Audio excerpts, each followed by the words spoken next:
Okay,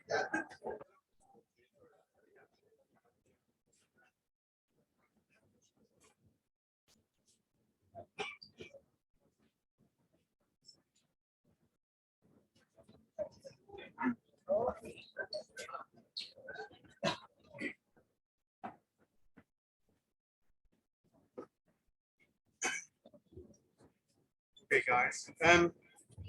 So I had to put this on and say that welcome back. You know, we've been a long time since we haven't been here because of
on all the railways in the Philippines, pushing forward the agenda of greater connectivity for the public and for the Filipinos. So, as I say, we're honored to have him here today. There's a few slides before. So anyway, I'll just forget next slide. I'll cover this slide later about the program for. Anyway, so here's the presentation title today. So we got present and future rail projects and tunneling opportunities, Metro Manila and the Philippines. Usec will present, and as I say, I think he needs no introduction really. He's a legend in terms of railways. So Usec, TJ, please can you come and address the audience? Thank you very much.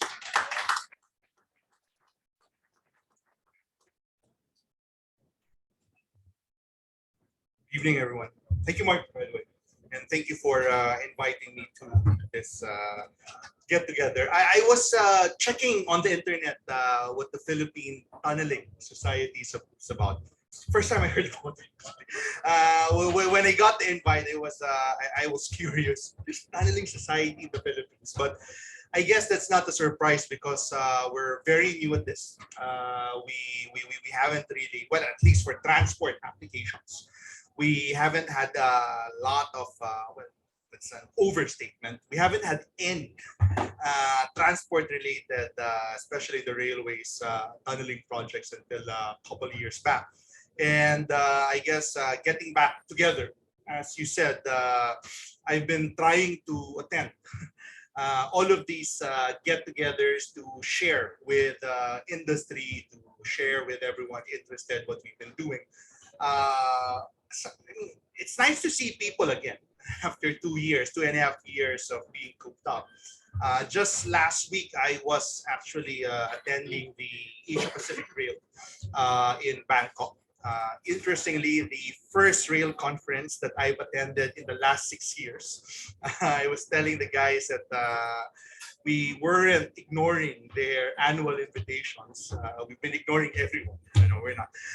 But there's just been a lot happening in the last 6 years, and that's what I'd like to do today to give you an idea on what has been going on in this sector in the Philippines. So again, good evening, everyone, and thank you again for inviting me. I'll try to go through this presentation in 15-20 minutes, and I don't know if there will be a Q&A afterwards, but I would be more than happy to engage some of the questions that you have. I noticed that this is called technical talks. So I'm not talking about that. So heads up. Uh, I'm more of a project development guy. Don't ask me about technical stuff about tunneling, but I hope this is something that will be useful for you along the way. So this afternoon, three things that I would like to do. Number one, I'd like to give you a quick background on where we are coming from, in particularly in the transportation sector. And I would like to do that to give you a sense of just how much we need railway infrastructure in this country, how deep how high the demand is, and how the general railway industry and the tunneling sub-industry can provide solutions to address that need. Second, I'd like to give you a quick overview of the what we call as our Philippines Railway Pipeline 1. That's what we call it internally, Rail Pipeline 1. This is a 36 billion US dollar pipeline that we developed in the last 6 years. And the reason why I want to share that is want to give you a glimpse of the opportunities that are available in the railway transport market.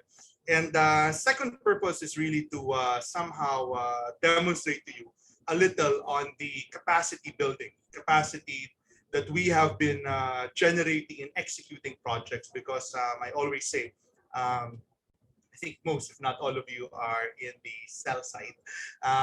But when you're in the sell side and you pursue opportunities on paper, I always say that unless employer or client is able to execute and follow through, all of your efforts are just sunk costs waiting to happen. So for those of you who are still dabbling and thinking about whether to pursue this market, I hope this presentation this evening would be helpful.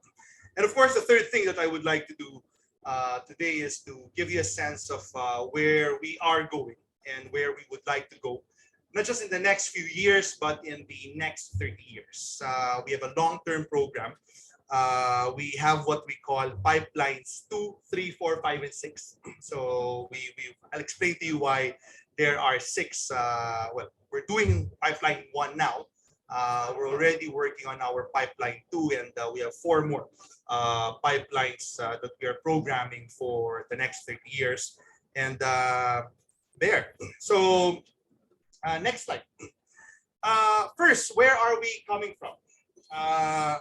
In 2017, 5 years ago, we did an update of our transport models for the Greater Capital Region. When we say the Greater Capital Region, I'm referring to the National Capital Region, also known as Metro Manila, including Central Luzon, which is Region 3, and the Calabarzon, Region 4A, which is Cavite, Laguna, Batangas, Rizal, and Quezon. Now, what did we see when we did that updating? We saw that the Philippine economy is losing up to 24.8 billion US dollars annually. That's what, 1.3 trillion pesos annually, due to traffic congestion in our capital alone. That means that we haven't even counted how much we are losing because of congestion in Metro Cebu, in Metro Davao, in Metro Cagayan de Oro. So just in our capital alone, we are already losing this amount of money. Now, to give you some context on how much that amount is. That amount is 24.8 billion US dollars is equivalent to roughly 7% of our pre-pandemic gross domestic product. It's equivalent to more than twice the total foreign direct investment that came into the country, again, pre-pandemic, and roughly 10% of the total market capitalization in the Philippine Stock Exchange. So gives you a sense of how much that is. In terms of social welfare, infrastructure, and services that could have been provided had we not lost this much economic activity, this amount is equivalent to roughly 1 million, more than 1 million public school classrooms, more than 2,100 provincial hospitals. When I say provincial hospitals, these are the big ones, not your usual community municipal hospitals, but more than 2,000 provincial hospitals. It could have provided for irrigation to more than 4 million square meters of land. And do you know how many vaccines that's equivalent to? That could have vaccinated 1 billion people. So that's 2 billion vaccine shots could have been provided by that amount. So that's the reason why, next slide, as all of you who have been here for a while know, in 2016, our president, our outgoing president, President Rodrigo Duterte, launched the Build, Build, Build program. So the promise was to usher in the golden age of infrastructure. And we'd like to think that we have ushered in that golden age of infrastructure. Next slide. Under the leadership, of course, of our Secretary Tugade, the Department of Transportation delivered its part. We have 4 sectors. We have our aviation and airport sector. We have our maritime and port sector. We have our road sector. And of course, the railway sector, which is what I will be talking about today. Next slide. For the railway sector, it's notable. Previous slide. For the railway sector, it's I'm missing a slide. Next slide, the one with the pie, that one. For the railway sector, it's notable that the Build, Build, Build program in 2017 tried to reach 5 to 7% of GDP invested in infrastructure. That's equivalent to roughly 160 billion US dollars. Out of that amount, the programmed investments in railway projects was at 32 billion US dollars. That's 22% of the total in a single asset class, in a single transport sector, which is railways. Now, as of now, we have actually exceeded that. We are now managing a 36 billion US dollar pipeline, which I will tell you more about in the next few slides. Now we go to the next slide. Please switch the slides back. To make sure that, back one more slide, there. To make sure that we are not building for building's sake. Because whenever you try to spend too much money, well, historically, in infrastructure, there's sometimes a tendency of investing for investing's sake, building for building's sake. And that's why we are constantly reminded by our secretary that the purpose, the marching orders from our president from day one was to make sure that we work towards, in all of the projects that we do, we work towards making the lives of every Filipino more comfortable. We actually call it MC, more comfortable life. So next slide. So that's why for the railway sector, we have defined our performance indicators for railway infrastructure development. So this is just for infra development. I will not talk much about operations and maintenance, partly because we have very few lines to talk about. So I like focusing on the infra development to begin with. In terms of one, network reach, how much route length have we developed? In terms of network accessibility, how many stations we built, because as we all know, trains need stations to be accessible. In terms of fleet size, how much trains we have procured, we have delivered. In terms of travel time reduction, and of course, jobs creation. Let's go through those one by one. Next slide. First, in terms of network reach, when we started in July 2016, we had a very grand total of 77 kilometers of operational railways throughout the entire Philippines. That's what we started with. We now have more than 1,200 kilometers of railways. Now, mind you, these are not completed, okay? You cannot complete 1,200 kilometers of railways in 6 years, but all of these are investment approved. Most of these are already financed, and most are already awarded and ongoing construction. I will go more into that later. As you would see on the screen, the footprint of our railway investment has started going beyond our capital. Metro Manila is 630 square kilometers. We have 13.5 million souls in Metro Manila. And we tried to start going out because the population of the country is 110 million with 300,000 square kilometers in total. My favorite example here is Mindanao. Mindanao, the entire island group, is 100,000 square kilometers. They're a third of the entire country. The entire country is 300,000 square kilometers. The population of Mindanao is roughly at 25 million people. So that's 25% of the 110 million population of the entire country. But the gross regional domestic product of the entire Mindanao Island is only at roughly 15%. So Metro Manila is generating more than a third, almost 50% of the entire domestic economy, the entire economic production of the country. Does that mean that the land in Mindanao is less productive than elsewhere in the country? Does that mean that the people in Mindanao are less productive than elsewhere in the country? Of course not. Some of their lands probably the most productive that we have. Some of their people are probably better than all of us here in the room. But unfortunately, all of those productive capacity and potential have not been unlocked, have not been utilized because of historical underinvestment.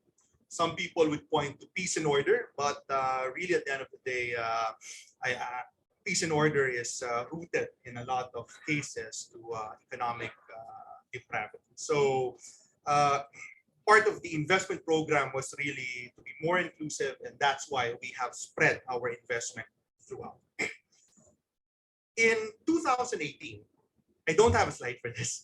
I should have, but in 2018, the Japan International Cooperation Agency, JICA, conducted a study on the need for urban mass rapid transit investment in developing Asia.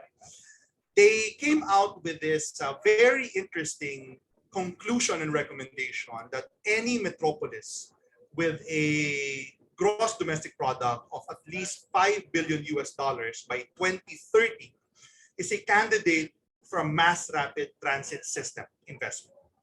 So based on this guidance, we have started, because in the last 12 months, we've started to reallocate some of our bandwidth back to project development. So 2016, 2017, our team was working on project development, project preparation. 2017, 2018, 2019, 2021, we were very busy with project execution, everything from procurement, right-of-way delivery, to getting our contractors mobilized. 2021, late 2021 up to now, we've started shifting back our attention to project development. And part of what we've been doing is, based on the JICA 2018 study, is to, of course, prepare projects, identify projects in Ilocos region, in Metro Pampanga, Metro Cavite, Metro Cebu, and Metro Davao, places that qualify based on that benchmark from JICA. Next slide, please. Second, the performance indicator that we've put upon ourselves was the number of stations that we are able to develop. So again, rewind back to July of 2016, we only had a total of 61 operational stations throughout the entire country. And we now have more than 200 railway stations. And again, all are investment approved. Some of you may have heard of NEDA, the NEDA board approval process, which sometimes is a mystery to some. But I hope we've unlocked that mystery, leading us to get investment approval. Our team actually has a 100% batting rate when it comes to NEDA board approvals. Everything that we have submitted to NEDA board, we have gotten approvals. Some of you might be thinking about the real unsolicited proposals. That's not under my team. So that did not make a dent on our 100% batting rate when it comes to getting NEDA board approval. Most of this are already financed. Most of these are already awarded, and most of these are already ongoing construction, as you will see more later in my presentation. Let me borrow a USB-C charger. Sorry if you have. Sorry for that. I just noticed I have 4% battery remaining. Third, okay, next. Thank you.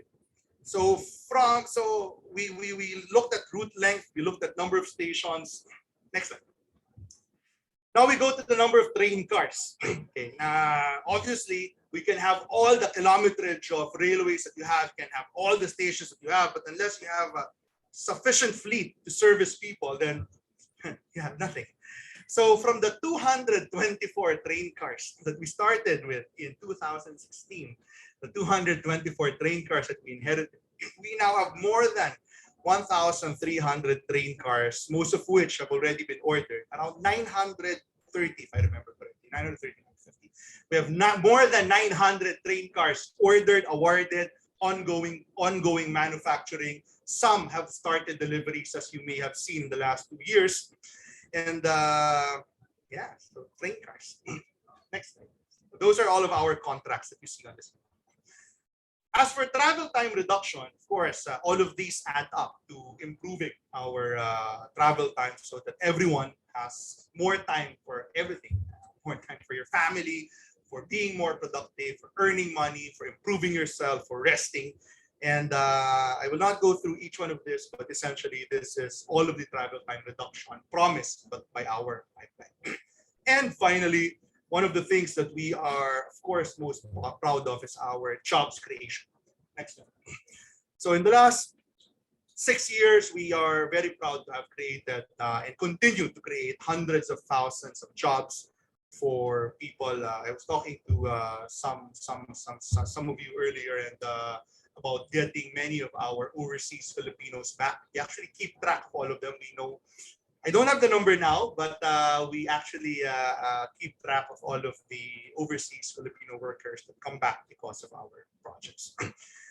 Notably, next slide, we sometimes refer to Pipeline 1. So all of those are Pipeline 1 as our 30-year catch-up pipeline, because many of the projects that we are working on now are projects that are not new.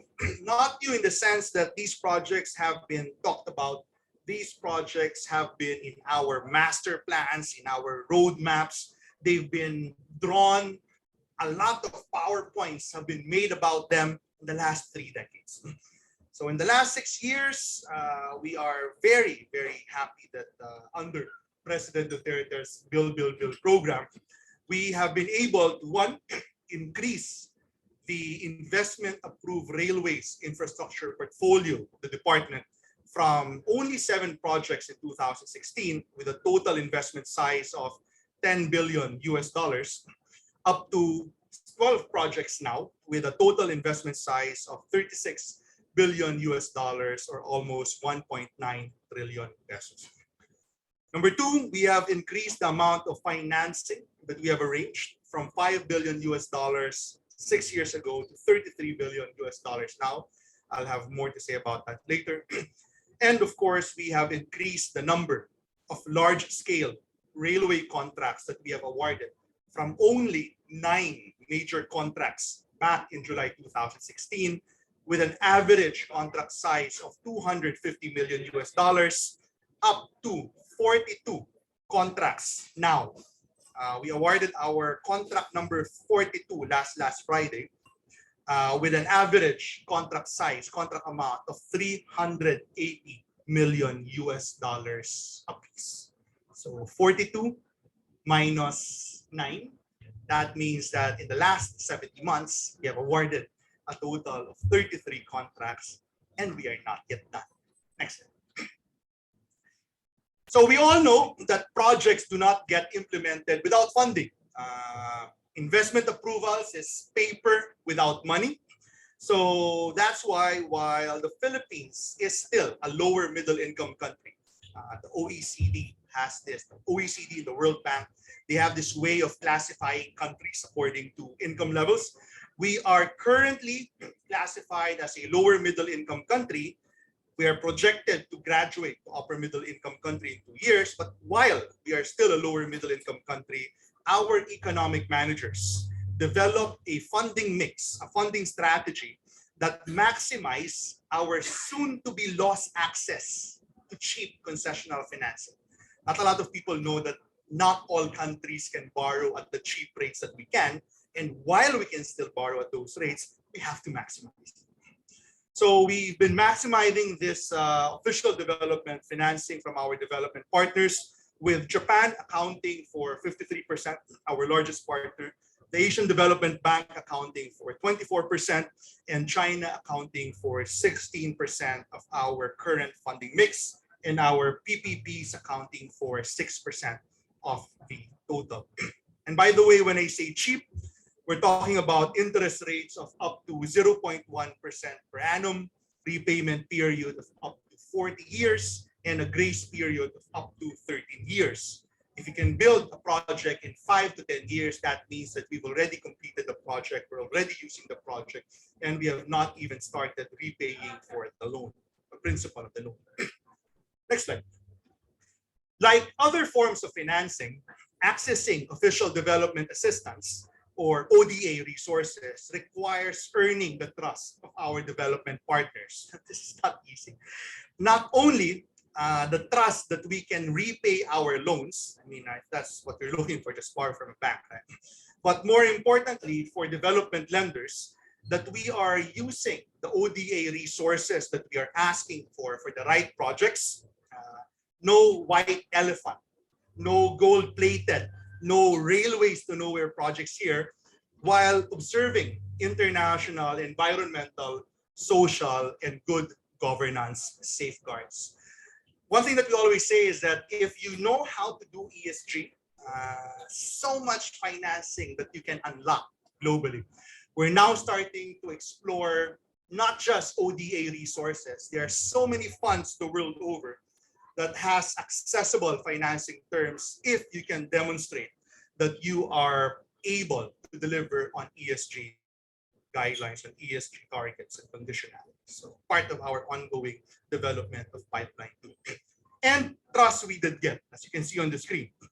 For the Asian Development Bank, before 2019, the single largest infrastructure financing extended by the bank was a 1.5 billion US dollar facility to a Bangladesh railway project in March 2017.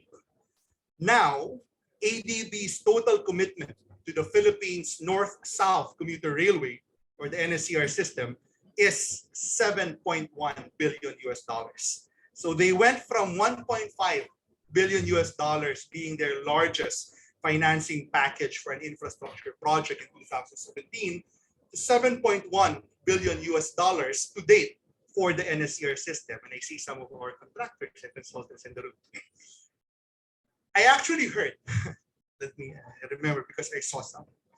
I actually heard from someone from the diplomatic community that in one part of the world, let's not name where, when the Asian Development Bank and when we started our roadshows for our projects, there was some hesitation to believe that the ADB will actually extend the financing that they have extended to the NSCR project. Because again, people know that you don't go from $1.5 billion and more than 4 times increase it to $7.1 billion in the span of 6 years. So because of that hesitation, because of that doubt, I guess, some contractors who are nationals of that diplomatic person that I will not name, and I will not name from which region, are having regrets because they did not come in at the opportune time, which was 4 years ago. For Japan, the 147 kilometers, 35 stations, 464 train cars NSCR system project holds the record for being the longest commuter railway project of JICA in its history in the world. And for China, as a lot of people know this, the Philippines is currently host to 3 concurrent large-scale railway projects. China would have 1, 2 big railway projects in other countries. Never have they done 3 major railway projects all at the same time. And that is the Subic-Clark railway projects, 955 million US dollars, the 3.3 billion US dollar PNR South Long Haul project, and the 1.6 billion US dollar Mindanao railway project, phase 1. Next slide. But of course, again, money alone will not build projects. Cash, they don't shovel the ground, right? So that's why, aside from earning the trust of our development partners, we also need to earn the trust of the industry. And that's why our team, I personally invest time in attending these gatherings, these engagements, because I mean it's you. A lot of you are our contractors who work with us in building our projects at best value, especially at this time that we are only starting to play at this level of playing field. I mean, the size of contracts that we are managing, the Philippine government has never managed in the past. As you would see on the screen, when we started in July 2016, again, we only had 9 major railway contracts under our management, with an average contract amount of 210 million US dollars per contract. Today, over the course of the last 70 months, from July 2016 to May 2022, we have already awarded, again, 33 additional contracts, bringing to 42 the number of contracts under our management, with an average contract amount of 390 million US dollars per contract. On top of this, that's why I said we're not yet done. On top of this, as you will see on the bottom of the screen, we have 9 more contracts averaging at 440 million US dollars apiece, which are already ongoing, we're almost done, ongoing review for concurrence by the Asian Development Bank. Some of you are waiting for it. On top of that, we have 5 more contracts averaging at 400 million US dollars apiece, which are also already ongoing review for concurrence by JICA. That means that on top of the 33 contracts that we have already awarded in the last 70 months, we have a total of 14 more contracts to be awarded in the next few weeks. As some of you may know, ADB and JICA concurrence is one of the final steps to contract award. And with these 14 award imminent contracts, each having more than 400 million US dollars in contract value. As you would note on the right hand of the screen, so we're not all about numbers, we're all about quality of our procurement. The market has been very responsive to our tenders, in large part due to the transparent, fair, and efficient manner by which we have been running our tenders in the last 6 years.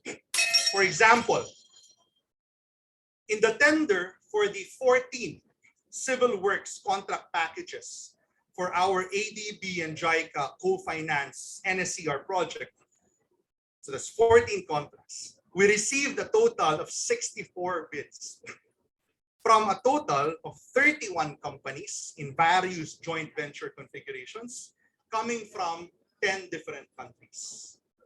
So far, we have already generated 110. If you asked me last week, I would have said we have already generated more than 80 billion. But yesterday, we added 30 more billion to that. We have generated more than 110 billion pesos, more than 2 billion US dollars in procurement related savings, which in and by of itself is already sufficient to build us 1 to 2 more, well, 1 big or 2 small railway projects as part of our ongoing development of Rail Pipeline 2. Next slide. Just quickly on this slide, again, we currently have 42 live contracts, 15 contracts ongoing procurement, 14 of which will be awarded in the next few weeks, and of course, 13 more contracts for tendering. That's why I say our pipeline is drying up. I mean, the early stage pipeline. I'll tell you more about that. Next slide. On this slide, this is what we refer to as our contracts chessboard. So as you would see, back in July 2016, we only had 9 contracts. Those are the dark blue cells. The light blue cells are the contracts with investment approval at that time but have not been awarded. And the white cells are the contracts which did not even have investment approval at that time. Next slide. This next slide is an updated version of our contracts chessboard. Actually, it's no longer a chessboard because we've gone beyond the number of cells. Anyway, showing the 42 contracts that are under our management to date in dark blue. Those in light blue are the ones that are ongoing procurement, and we have a few more cells there that are still color white, largely coming from our O&M concessions. I don't think there are any operations and maintenance people on the floor, so I will skip my comment on that. unless there's any. Next slide. So just quickly on this slide, again, you will see the growing attention that we have been getting. The growing number of partners that we are having from the global rail industry. If you are already in our market, if you have any contract or subcontract with us and you are not on this list, please let me know. Apologies for that, and we will add you accordingly. Next. Okay, now that I have covered the first part of what I wanted to do, where we were coming from, and I think I've covered also where we are. So where we came from pre-2016, pre-build, build, and to what we have been busy on in the last 6 years. I now go to the third and last part, which is the forward-looking part of my presentation this afternoon. Especially as you may know, we just had our elections. So on this slide, you would see 5 things I would like to share with you. 1, as you may have noticed, the scale and pace of our railway infrastructure development in the Philippines in the last 6 years have in part been due to the low base, the very low base that we started from, and the very high demand for railway infrastructure needed for our very dense and highly congested urban centers. So while the Philippines ranked 119th out of 119 countries that the World Bank surveyed in 2019 in terms of railway infrastructure, the silver lining to being last is that there is nowhere to go but up, and up we will be going. Next. To reestablish, I like to say reestablish because we were there in the 60s and 70s. To reestablish regional competitiveness, it is no longer an option, but a necessity, something that is indispensable for the Philippines to continue implementing the aggressive scale and the accelerated pace of railway infrastructure investment that we started in 2016. As you will see on the screen, Bangkok, even Ho Chi Minh, is on track to overtaking us. Very interestingly, because I was in Bangkok last week, the first elevated railway, the first metro grade elevated railway in Bangkok, the Green Line, for those of you may be familiar, became operational in the first segment in December of 1999.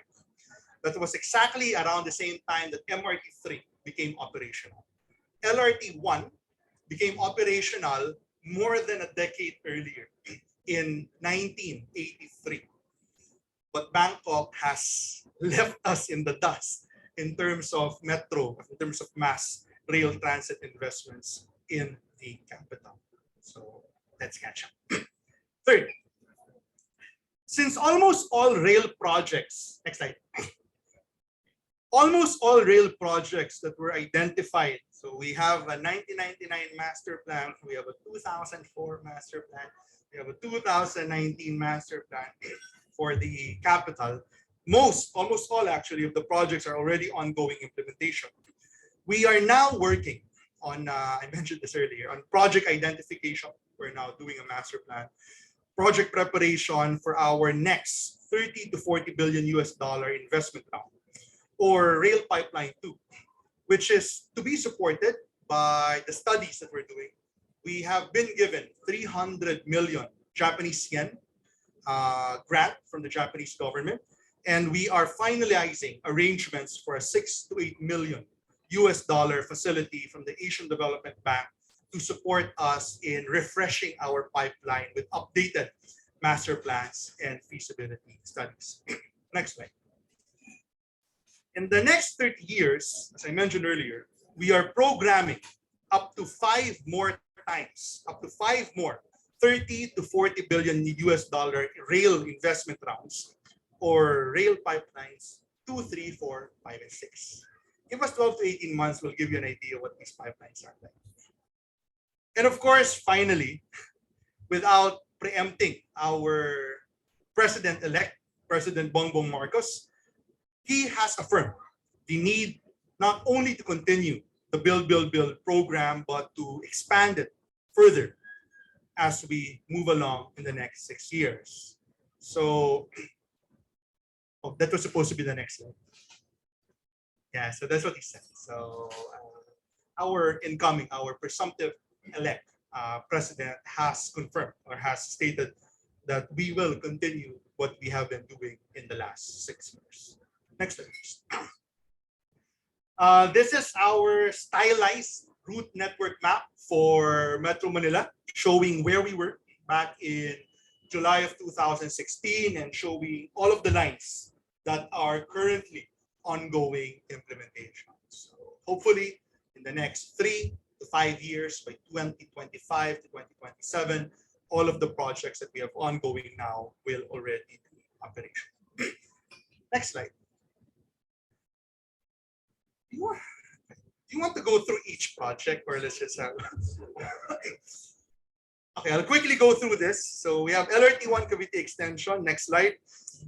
Interestingly, this project was first investment approved in August of 2000, 2 decades ago. Unfortunately, it's only started construction in 2019. It was first budgeted, or it was first given budget for right-of-way acquisition in 2007. Don't ask me what happened in the last 20 years, but at least as of 2016, what we know is that no post has been constructed, 0 post has been constructed, not a single train has been ordered, and not a single square meter of right-of-way has been certified to be free and clear. So that's what we've done so far. Our train cars are ongoing delivery. Construction of one of our expansion depots is completed. And as those of you who maybe from the south know, civil works for our viaduct is also completed. Next slide, please. We'll share this with you. So to give you an idea on how we structure our contracts, I like sharing this information for the business development people in the room. But essentially, LRT1 is almost done. So, well, not very done because there's phase 2 and phase 3 that we're starting next year. Next slide. LRT2 East Extension, again, next slide. One of those projects that were identified in 1999.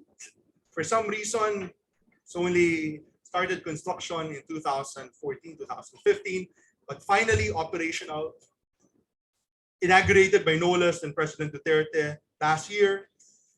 As of 2016, we had no contract for our stations. We had no contract for our electromechanical systems, and thankfully we were able to catch up with that. Next slide. So again, no more contracts here. That's done. Next slide. Next slide is still live. I mean, it's still open. LRT2 West Extension. Next slide. Now, this is one of those projects that have been identified as early as 1973. So we had some alignment issues here, and that's why to date we have only awarded our consultancy contract. But in the next few months, we should be ready to start tendering our design build contract for this 5-kilometer 3-station extension into the west. Next slide. So again, it's a design build civil works and a consultancy contract. Next slide.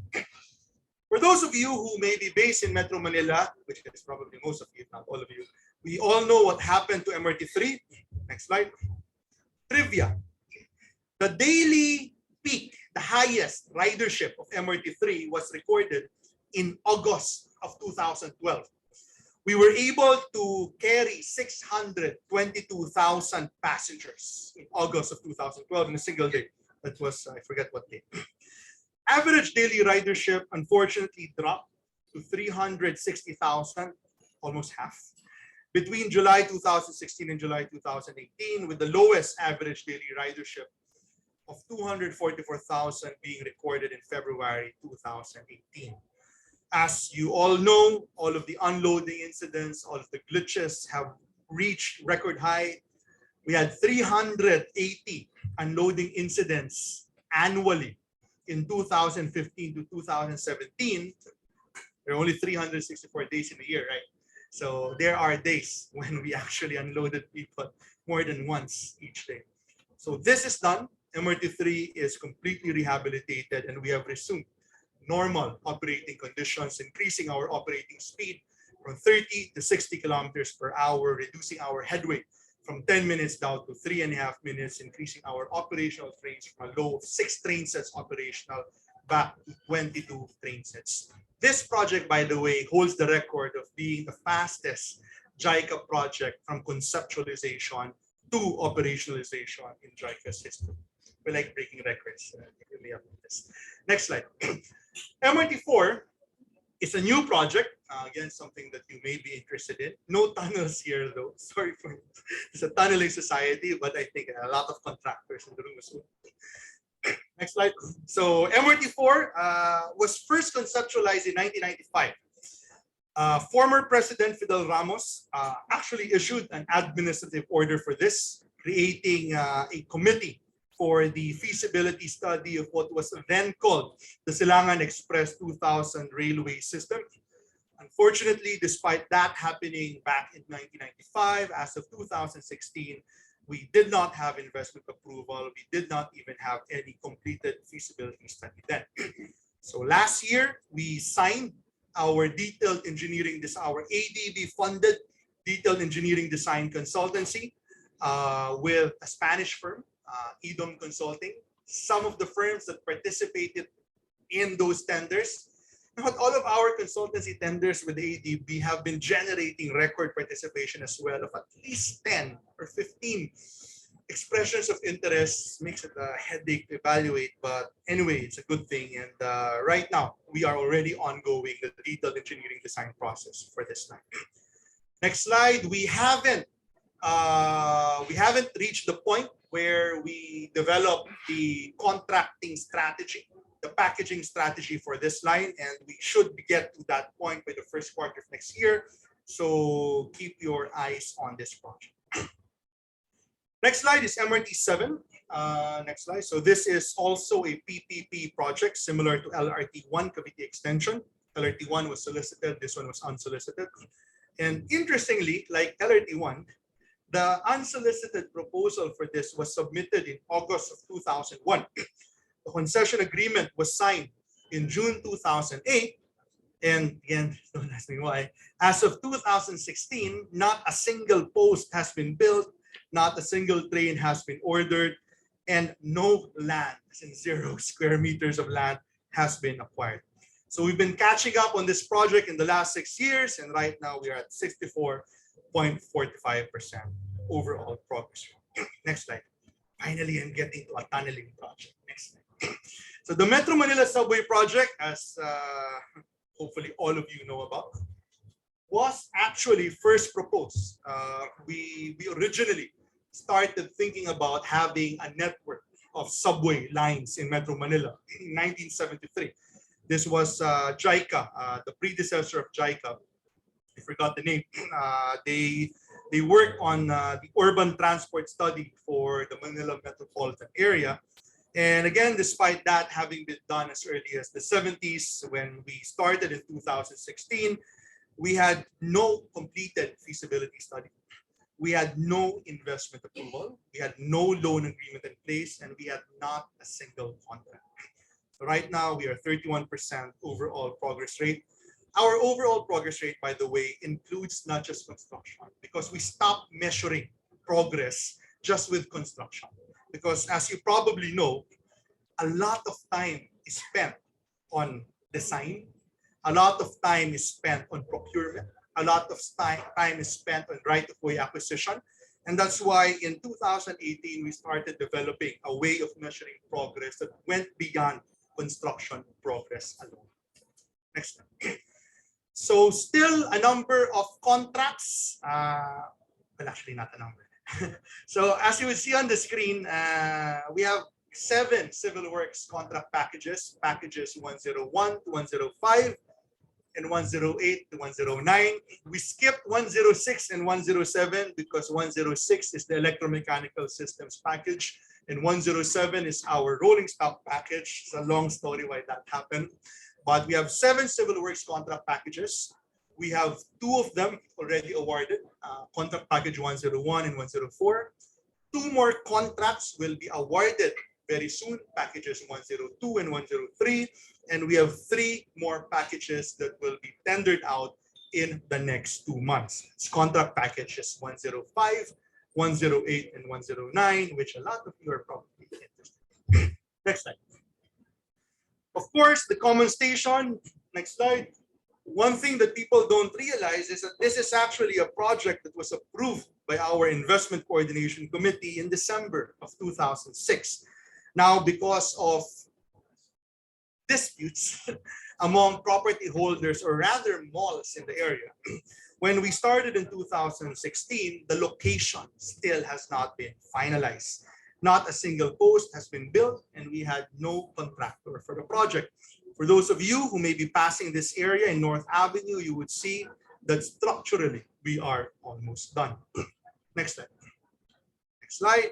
Now, the North-South commuter railway system, I've referred to this a number of times earlier because this is record-breaking on so many different levels. So the entire NSCR system is a total of 147 kilometers, 35 stations. It crosses 22 local government units in 3 regions in the country. If we have a project that shouts decentralization from Metro Manila, it's the NSCR system project, because by and large, one of the major objectives for this project is to get people out, or to stop people cramping themselves in Metro Manila by establishing better connectivity in our neighboring regions. Now, this is divided into 3 phases. We have the center part, which is the most advanced, what we also refer to as our Clark Phase 1 project. The Clark Phase 2 is at its heels. We have some of our contractors in the room. And of course, we have the Calamba segment coming very soon. So the 9 contracts of the Calamba segment will be concurred, will receive its ADB concurrence, hopefully in the next few days. Next slide. So Clark Phase 1, the first 38 kilometers, the first 10 stations. Next slide. So interestingly, it took us 2 decades trying to implement this project. Originally referred to as the North Rail Project, this project started during the time of President FDR in 1993-1994 as a PPP project. It's a hybrid PPP government project. And we've tried implementing this multiple times. Attempt number 1 was in 1993-1994 by the BCDA together with Spanish government and some private sector partners. Did not push through. We tried again in 1998, 1999 together with JBIC, the Japanese. Did not push through, most likely because of the financial crisis. We tried again in 2001 with the Chinese. We all know what happened to that. We tried to implementing part of it in 2005 to 2006 with the Koreans. So nothing happened. Finally, 5th time is the charm. Finally, we have gotten this project off the ground. So as of 2016, we did not have any contractor. We did not have a single post built, not a single train has been ordered. Next slide. Clark Phase 1, okay, some people don't realize that we haven't awarded all contracts yet. We have 2 more contracts that we have yet to award. That's contract package CP04, which is our electromechanical systems. I can probably write a book on what happened to that contract. And CP05, which is a civil works contract. Again, there's a long story to that, but for those of you who may be interested, we have not yet published CP05, and we will probably be publishing it next month. Next. Clark Phase 2 is the 53-kilometer extension to the north, connecting to Clark International Airport. Next slide. So again, this is a project that almost the whole life cycle, almost, because of course we did not complete it. But when we started in 2016, we did not have a feasibility study for this. Of course, we did not have any investment approval. We did not have any financing. We did not have any contracts. We had nothing. But now we are 37% complete. You may be seeing our press releases on this project because this is moving very fast. Again, some of our contractors in the room, thank you for that, even if we haven't been paying you as fast as you want us to. Next slide. Clark Phase 2, all contracts have been awarded. We hope to solve that very soon, but again, 5 contracts awarded. Next slide. Calamba has 9 civil works contracts. This is 56 kilometers, 19 stations going to the south. Next slide.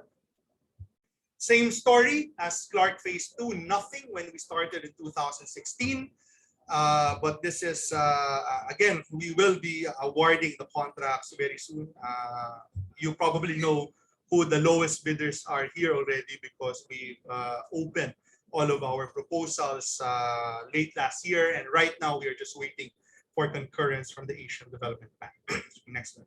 So that's why all of those 9 contracts. Oh, there's a tunneling contract here. Package S03B. Yeah, I'm actually very excited with S03B because as many of you would probably know, all of our tunneling contracts to date are JICA funded contracts, which of course use JICA, Japan manufactured tunnel boring machines. It's in S03B that I think we will be seeing our first non-Japanese tunnel boring machine, and I understand one of you are in the room. So next slide. So I'm looking forward to seeing the result of S03B. Again, electromechanical systems. For those of you who are keeping track, we opened our financial bids yesterday. This is our second largest contract in the pipeline. Our largest contract is 140 billion pesos. That's almost $3 billion for our China-funded South Long Haul Design Build Package 1 contract. Second largest is the NSCR's electromechanical system at 110 billion pesos, $2 billion. So we opened the financial bids yesterday. The results you can probably see online, but we're still doing our financial evaluation, so I cannot say too much about it, except that I'm expecting $30 billion in savings. Contract package N02 is our largest rolling stock contract, ongoing production. Contract package N03 is our Airport Express contract, which we opened the bids for, I think 2 weeks or 3 weeks ago. So this will be our first Airport Express train covering connecting Clark International Airport with our very nicely designed Makati Airport Station. I think we haven't published yet what it looks like, but we redesigned the entire thing and it's quite nice. And I'm very excited about that station. Next slide. Now, of course, we go to our long haul projects, which are all our China funded projects. So next slide. So for the South Long Haul project, we already have our project management consultant, which is being financed by China Exim Bank. We awarded our contract December of last year to China Railway Engineering, to correct CRIG. There's so many of them. And right now we are just working on the loan agreement with our Chinese counterparts. And of course, as you probably could imagine, we're waiting for the next economic team to come in to get that going. But we are very confident that we will get that contract live, up and running. Next. So these are all the contracts. Oh, there's some tunneling segments here. So we have 4 design build civil works contract packages. So we've awarded only DB1, DB2. DB2 is going to go from Bicol to Matnog Sorsogon. DB3 is going from Calamba to Batangas, and DB4 is going from Calamba into Metro Manila in our Sucat thermal power plant station. We have 2 rolling stock packages which haven't been awarded. Next slide. Next slide is Subic Clark. So as you can see here, this is what we're trying to establish. We're trying to put more meat into that. Next slide. So next. So the idea behind Subic Clark is simple. This is one of Secretary Tugade's projects from even the time it was still in the Clark Development Corporation.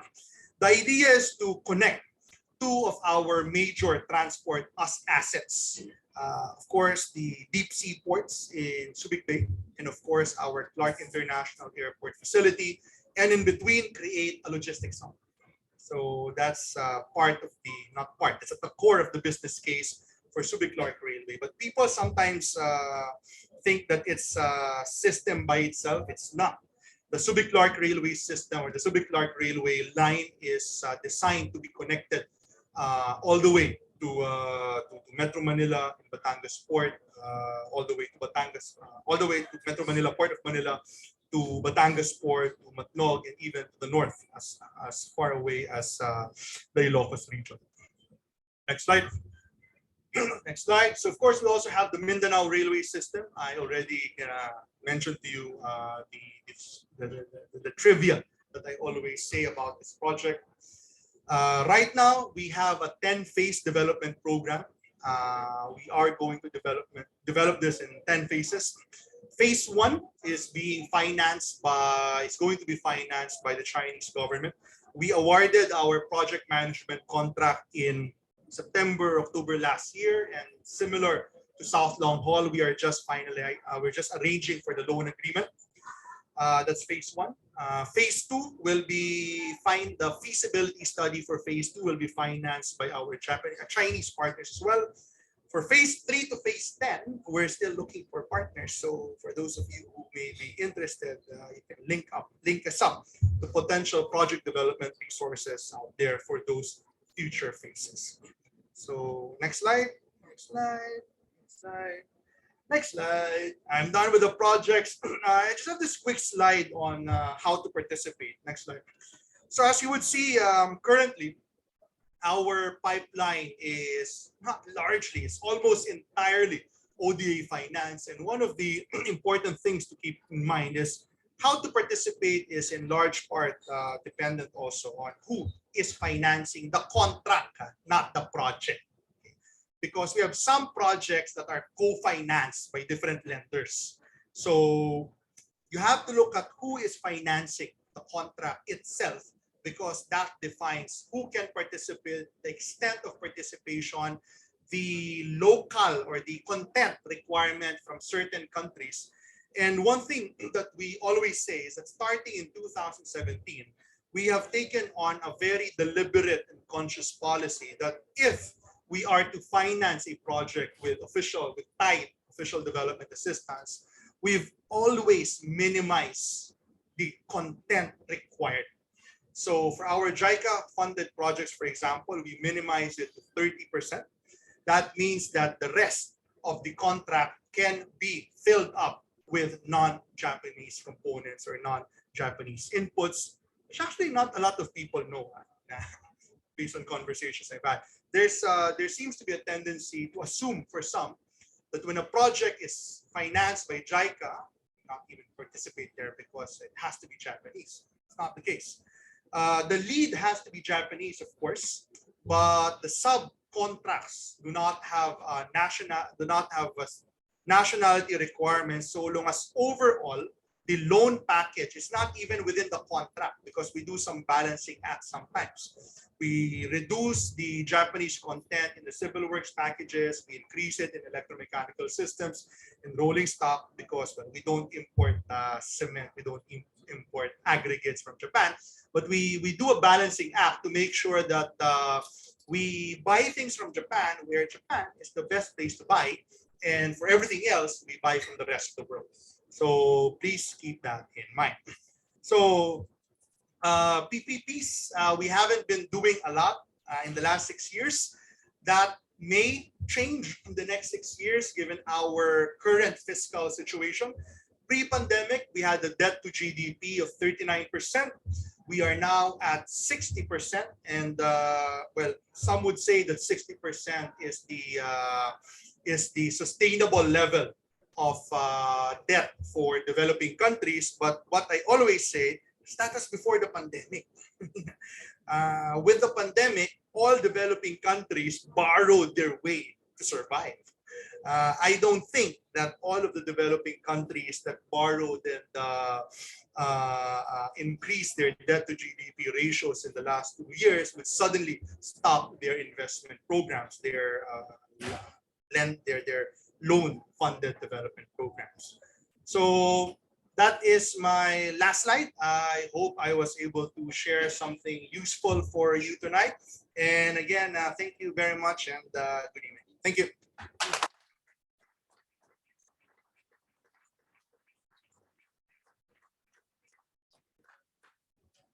Thank you very much, Usec. It's comforting to see that you've created this tidal wave, and the new administration coming in has no choice but to continue. I think the tidal wave, that you've created. So have we got some? I know you're supposed to leave soon, so I've got a few minutes for us. We've got a few minutes for some questions. So we have people online. I think we have more than 30 people online, but we're happy to take some questions from the floor. So raise your hand and say who you are, and direct the question to Usec, please. Oh, Joey. Hi, good evening, Usec. I'm Joey Manso from Acciona. My first question is, as the transition now for the new government, is Usec Batan will be staying to administer these all railway projects? And second, as you mentioned in your presentation earlier, the South Line concurrence will be happening before the deadline of May 31. On the first question, let's not preempt the president. Let's give him a few more days, 1 week or 2 weeks. I don't know. We all have hearsays, but let's not preempt the president. On the concurrence, I forgot to mention, they're not coming out all at the same. Maybe 04 to 07 will come out ahead, a few days ahead. 01 to 02. Few days later, 03 A, B, and C, maybe a few weeks later. So we've been following up with the ADB. I've actually been telling them that NSCR is starting to break another record, which is longest concurrence review period with the bank. But I guess, we have to understand them. It's their largest project. It's a very huge exposure for the ADB. So I think they're just trying to be extra careful and extra diligent in their review. But rest assured that should be coming out very soon. And you know how the ADB works. So I always say no need to worry for those who may be worried with something. We've been told by the ADB at the beginning that they'd rather cancel our entire loan than to do something that they shouldn't be doing. So let's just give that a few more weeks. Thank you, Usec. There's one question on the online, and there's a question from Roque Alea. Any plans for the Visayas? So maybe they're feeling a little bit left out. So any plans for the Visayas and the railway plans for the Philippines? There is. Okay, I'll give you a little more insight on the project development pipeline that we have now. We have 3 master plans. Currently, we have the master plan for GCR, the Greater Capital Region. There are 5 rail projects identified there, meaning it's ripe and ready for a detailed feasibility study. The Marikina Secondary Line, the Pasig Secondary Line, the Alabang-Zapote Secondary Line, the Cavite Secondary Line, and Metro Manila Subway Project Phase 2. That's a master plan number 1. We also have a master plan for Metro Cebu. Metro Cebu has 5 identified rail projects. So again, we are arranging for a few. We don't intend to do the feasibility study for all of the identified projects at once. We also have a master plan for Metro Davao. People don't realize we have a master plan for Metro Davao, which is 1 elevated railway line identified for potential investment. So that's the easiest place to start because when we do project development, you start with project identification through a master planning or a roadmap study. Then once you identify your projects, you shortlist it for the more detailed feasibility study. You get investment approval, you get financing, and then you execute. So we're making the most out of the master plans that we have, but at the same time, again, as I said earlier, we are about to commission pretty big. It's 10-11 million US dollar in total master planning study to refresh our GCR pipeline because again, large as the pipeline may be that we have developed as part of pipeline 1 the last 6 years, as I showed on the screen, we need so much more. And unless we start working on refreshing the master plan now, we might find ourselves 4, 5, 6 years down the line oh, we ran out of projects. So we're very conscious of that. We're very conscious of keeping the pipeline alive. And so to answer the question, we are not leaving Visayas behind. We are very aware that we have urban centers that need railway investment. Again, the JICA 2018 study said that any urban center with reaching $5 billion US in GDP by 2030 is ripe for a mass transit investment, and we're using that as part of our guidance in directing and channeling our project identification. Okay, thank you, Usec. Also, Usec, there's a high priority bus systems and BRTs and so on being considered as well, I think. In some of There those are, cities. Yeah, but that's not under us. yeah, I know. Okay. Okay, so I think, I think we're almost done. Any more questions you would like to ask from the floor here? Anyone? Hi, Usec. Patrick from Hyundai. Is DOTR allowed to award contracts in June during the transition stage from the old admin to the new one? We awarded a contract 2 weeks ago. I don't know. If you haven't met my boss, my boss has already said that we will keep on working as usual up to the last day. If a contract will be ready to be awarded, I mean, we will not force it if it's not ready. I mean, we're in the last stretch. We do not want to do something that will compromise what we have been working on for 12 to 18 months. But the question is, can we award? The answer is yes.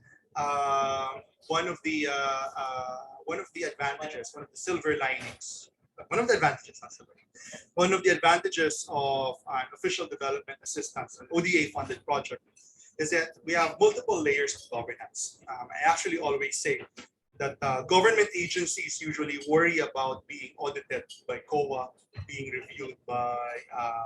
reviewed against local compliances. In our case, we are reviewed so many different levels. Our co-finance, ADB and JICA and ADB co-finance projects, for example, we have monitoring agents from the local guys, the COA guys, local compliance. We have monitoring agents from JICA. We have monitoring agents from ADB. So in that, the amount of monitoring that we get is on a different level. And the reason why I say that is because this is one of the reasons why we are very confident. In awarding projects anytime, because you can turn all of these contracts around, look at it in any number of ways, and we are sure that all of these contracts went through the right process. Thank you so much, bro.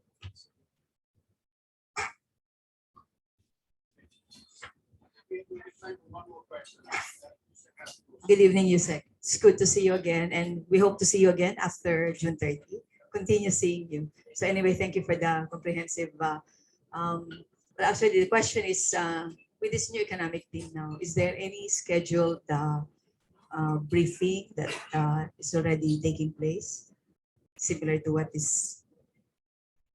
Let's wait for it. I don't want to. Let's give it 1 or 2 weeks. That's 1 or 2 more weeks of sleepless nights, I guess. That shouldn't be too much. And I'm not going to ask about the budget, but I know you're working on it. We are. We have, as you know, we have, I always say, I mentioned earlier that we are new at playing at this level of playing field. Very few, if there is actually any, very few government agencies or very few government contracts average at $500 million US.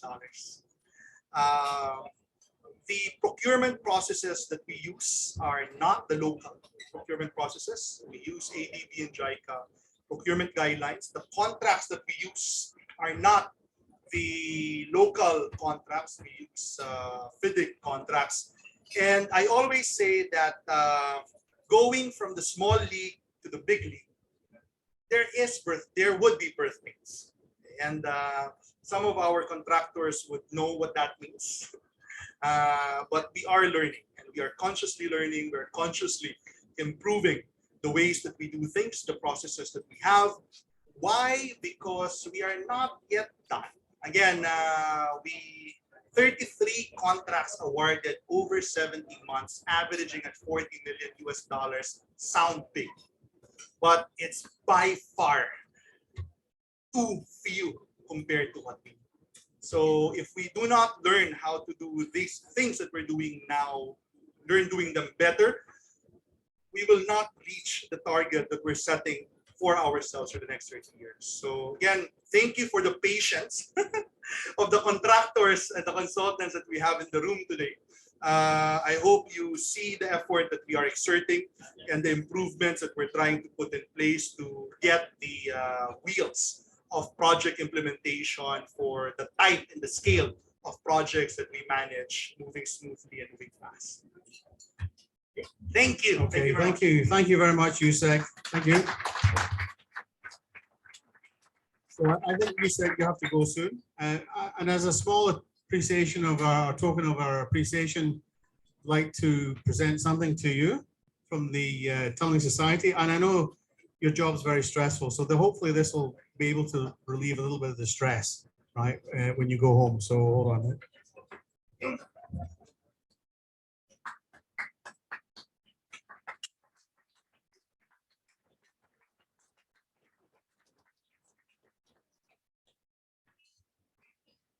So I think that's it, guys. They just next slide, just a quick one. So we have trying to develop a program for the next set of presentations. So next one, tentatively, McConnell Dowell is going to talk to us about some tunneling. And then Iwata-san has promised that he's going to give us a presentation on various things.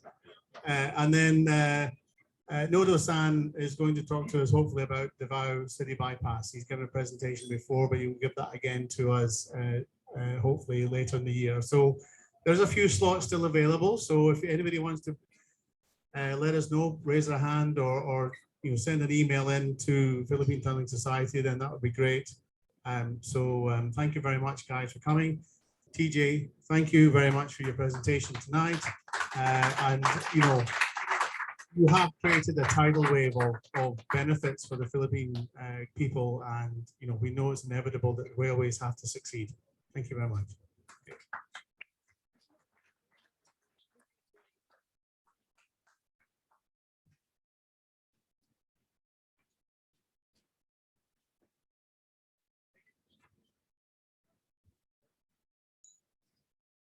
Hi everyone, I think we have some food, so feel free to get some food on the other side of the room.